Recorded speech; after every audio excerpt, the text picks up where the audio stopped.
Why are the people selling a pop star's legacy so afraid of his actual politics? The recent Michael Jackson biopic paints the singer as an apolitical Peter Pan. A 1 June 2026 essay in Africa is a Country notices a quiet agreement between Jackson's protective estate and his harshest critics. Both groups want to bury his actual civil rights record. The observation holds up because it names a tactic the entertainment business still relies on. It strips Black artists of their politics to make them easier to sell or easier to condemn. Written by Sherry Lee Zane in Africa is a Country. Narrated for Arva. Who's afraid of Michael Jackson?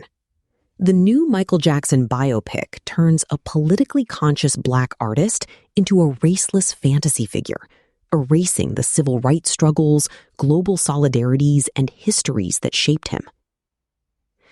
The East German secret police kept a file on Michael Jackson. He performed near the Berlin Wall in June 1988, and the preparations for his arrival were elaborate. A memo dated May 4, 1988, recorded negotiations between East German officials and the West German concert promoter, names redacted, regarding stage height and speaker placement, specifically to minimize what could be heard or seen from Unter den Linden on the eastern side of the gate. There was also a contingency plan. The concert would be broadcast from an East Berlin stadium with a 2-minute delay, giving authorities a window to swap in archival footage if Jackson said anything political that might incite fans to riot. One report warned that young people were prepared to go to any lengths to hear the concert from near the Brandenburg Gate, near the wall, and that the confrontations were meant to probe how far the security apparatus could be pushed. Coca-Cola sponsored the concert and was more than willing to meet the East German government's demands. It is unclear whether Jackson knew about these negotiations, but approximately 5,000 people gathered on the eastern side of the wall, hoping to hear the concert. Historian and Berlin-based translator Dr. Alan Nothnagel describes the confrontation. We noticed inconspicuous men in civilian clothes, slouching on street corners in groups of 3, eyeing the passers-by. The reason was no secret. Somehow everyone knew that Michael Jackson was giving a concert in front of the Reichstag that evening, just a few hundred meters from where we were standing. Hundreds, soon thousands of young people congregated to hear the music. The Stasi agents also multiplied. We never heard a note of music that night, but soon voices arose in the crowd calling, "The wall must go," and "Gorbachev, Gorbachev." Now the plainclothes Stasi men came alive. They hurled the young people to the ground, shouting, "What did you say? What did you say?" and hauled them off by the collar into side streets where police vans were waiting to bundle them off to Stasi headquarters.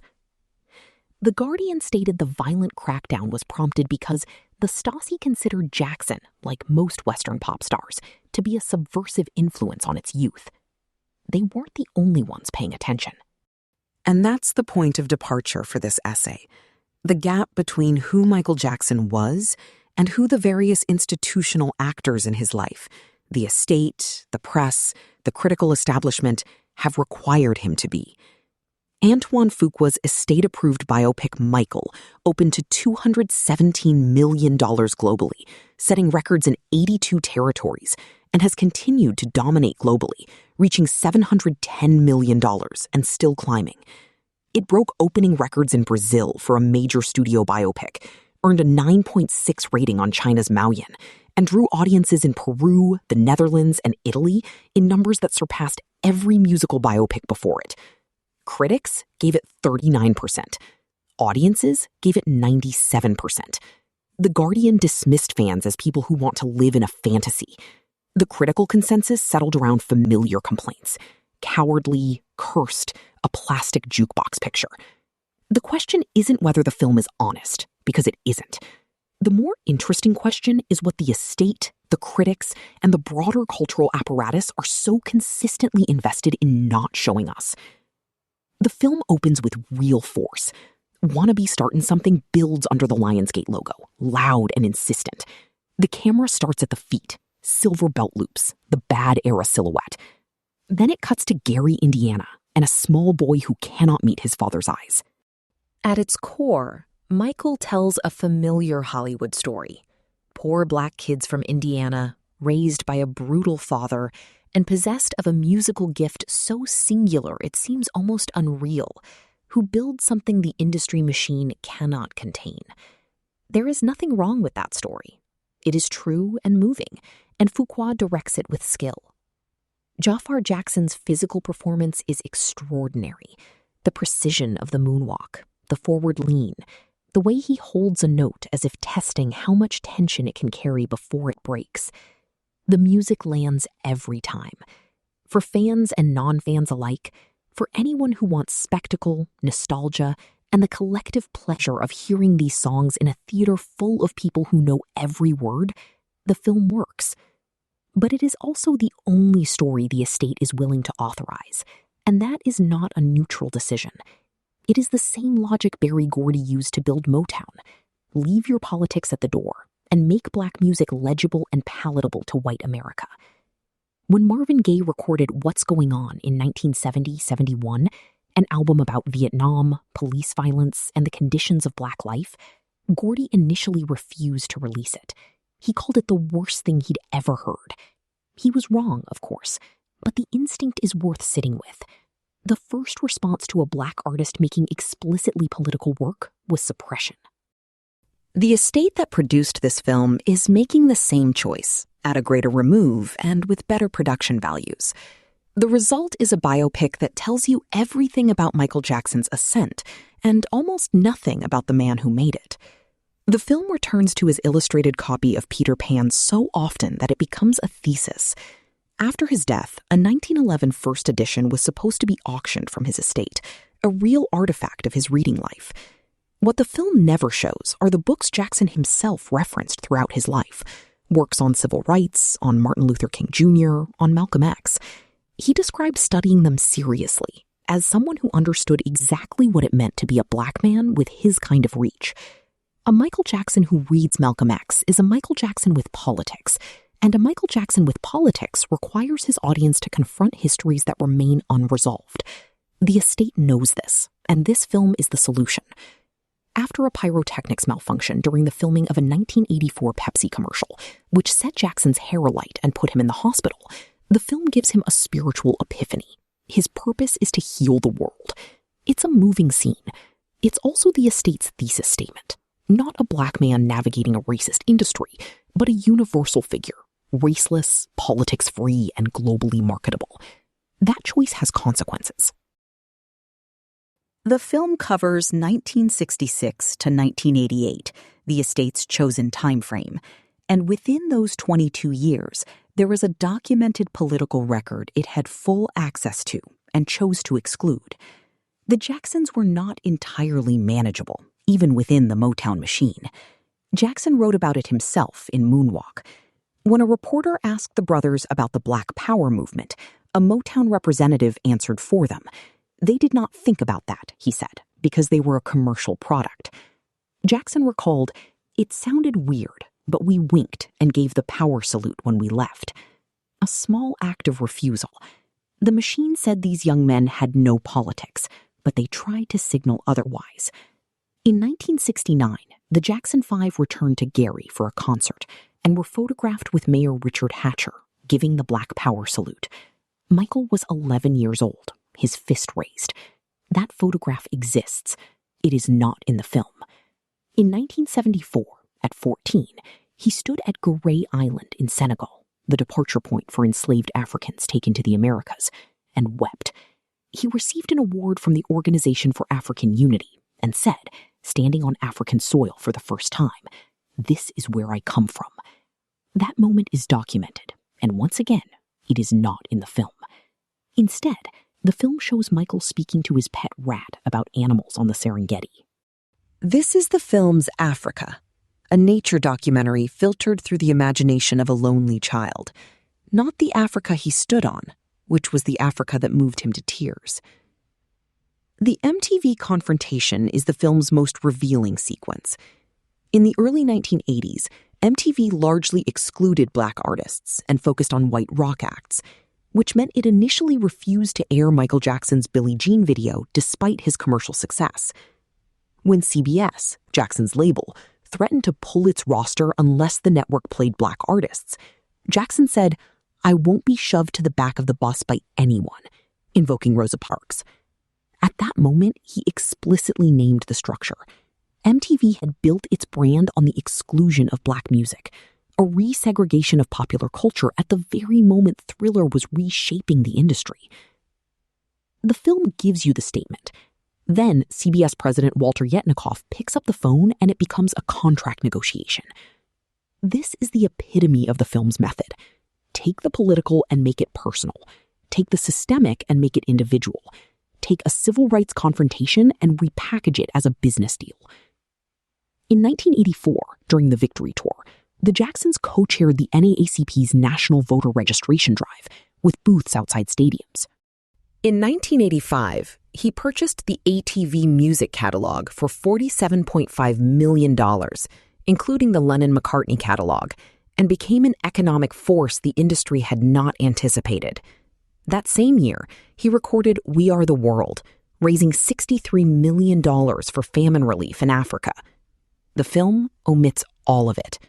What it shows instead is a boy watching other children play through a window, a boy reading Peter Pan, a boy who becomes a man whose purpose is to spread love and joy. That image requires a specific erasure, and it is not the one the critics are focused on. The film was supposed to begin in 1993, with the arrival of police at Neverland Ranch. But something else happened in 1993. In September, on a return flight from Tel Aviv, where he had performed 2 concerts days after the signing of the ill-fated Oslo Accords, Jackson took a sheet of British Airways Concorde stationery and wrote a song titled Palestine, Don't Cry. The lyrics, "Bombshells are flying, see the children crying," were later offered at auction. During that visit, he had spent time with both Jewish and Arab children in hospitals, and a United Press International report from the time describes Palestinian children in kafiyas at his concert. His only concert in an Arabic-speaking country, Tunis, in October 1996, sits largely outside his official legacy. After his acquittal in 2005, he did not go to London or Los Angeles, but to Bahrain, then Dubai. A man who had just survived the most public trial of his life chose the Middle East as a place of recovery. On NBC, the Pan-Arab satellite network, responding to a child's question about Arabs, he answered with warmth and clarity. Western media paid little attention. When people respond to this record with, "Let him rest in peace," or "He wasn't political," they are demonstrating exactly what the film accomplishes. They watch 2 hours of his life and come away believing he had no politics, which is the intended outcome. The same depoliticizing editorial logic that turns Gary, Indiana into a backdrop and the NAACP voter drive into an omission also obscures his Middle Eastern solidarities. The estate is not alone in this. The critics angry at this film want the allegations on screen. The original third act that dramatized the 1993 abuse case and was then scrapped when producers discovered that a settlement barred any depiction of the accuser. The studio spent $10 to $15 million and 22 days on reshoots to build a new ending around that legal constraint. What many now describe as cowardice is, in part, prosaic litigation. Nonetheless, in their focus on what the film omits about the allegations, they have little to say about what it omits about Jackson's politics, his civil rights engagements, or his international solidarities. They identify one erasure and miss the other because they are not looking for it. The comparison with Elvis makes the asymmetry clear.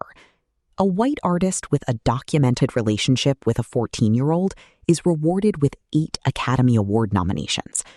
A Black artist whose alleged crimes remain legally contested and who was acquitted at trial is met with moral condemnation. That disparity is not explained by artistic merit. It has a racial dimension that the critical establishment has never been asked to explain. To understand why, you need a history that the critics are equally reluctant to name. In 1967, the FBI issued an explicit directive under COINTELPRO to prevent the rise of a messiah who could unify and electrify, and to discredit leaders before their politics could take hold. Malcolm X was surveilled and assassinated. Jackson was 6. Martin Luther King Jr. was declared the most dangerous Negro in the future of this nation, subjected to wiretapping and sexual smears, sent anonymous letters urging suicide, then killed. Jackson was 9. Fred Hampton was shot in his bed, 35 miles from Gary. Jackson was 11. The mechanism was consistent. Destroy the person before the politics can spread. The FBI did not need to open a political file on Michael Jackson. By the time it reached him, a mechanism COINTELPRO perfected had been absorbed into the infrastructure of American media. You no longer needed a government program. You needed a tabloid, a prosecutor with a vendetta, and a critical establishment willing to reduce a man's entire legacy to the most sensational question about his life. The American critical establishment cannot explain the global box office numbers for Michael without acknowledging something it has long resisted: that his music carried political meaning, that his reach unsettled established hierarchies, and that the version of him the film refuses to show was real. In Brazil, where Jackson filmed They Don't Care About Us in a Rio favela, the film broke box office records. The Hindustan Times gave it 4 stars. These audiences did not need a critic to interpret what they were seeing. They recognized something the official narrative works hard to obscure, and the music had already done the interpretive work. They Don't Care About Us was sung at an ICE detention protest in Broadview, Illinois in 2025. Earth Song continues to circulate at climate demonstrations across Europe. His music moves through public space with political weight that neither the estate nor the critics can fully contain, which is not how fairy tales function. It is how political work persists. Members of Jackson's own family have distanced themselves from the film. His daughter has called it dishonest. His sister declined to participate. Even within the production, tensions surfaced. Jermaine Jackson, an executive producer whose son stars in the film, reportedly framed its reception in terms of momentum rather than accuracy. A wave, he called it, not a verdict. The film ends with his face, finally visible. The screen cuts to black. His story continues. It does. In 1988, they wanted to delay the broadcast in case he said something they could not control. The same instinct runs through this film, through its critics, and through the estate that produced it. The persistent fear that the full version of Michael Jackson might say something that cannot be taken back. The estate buries him under Peter Pan. The critics bury him under the allegations. The film does both simultaneously, wrapping the erasure in music so extraordinary you barely notice what isn't there.